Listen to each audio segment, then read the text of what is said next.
21শে জুলাই কলকাতার ধর্মতলায় তৃণমূল কংগ্রেসের পক্ষ থেকে অনুষ্ঠিত হতে চলেছে শহীদ দিবস।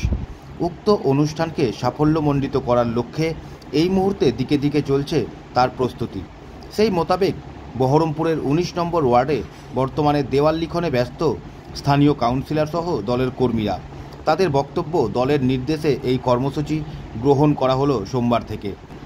মূলত 21শে জুলাই শহীদ দিবসকে সাফল্যমণ্ডিত করার লক্ষ্যে এই উদ্যোগ গ্রহণ হয়েছে তৃণমূল দলের পক্ষ থেকে।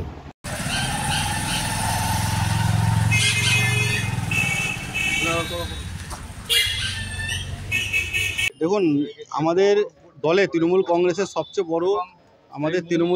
সবচেয়ে বড় প্রোগ্রাম 21শে জুলাই শহীদ তর্পণে আমরা ধর্মতলায় হাজার হাজার মানুষ জমায়েত হই।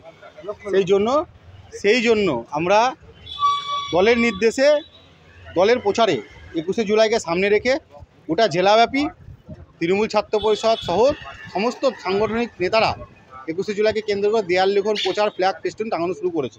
আমরা বহরমপুর 19 নম্বর ওয়ার্ডে তৃণমূল কংগ্রেসের নেতৃত্ব, ওয়ার্ড সভাপতি আছে, আইনজীবী সভাপতি আছে, যুব সভাপতি সহ তৃণমূল কংগ্রেসের যারা নেতৃত্বরা আছে প্রত্যেকে মিলে দেয়াল লিখন প্রচার শুরু করছি আজকে থেকে।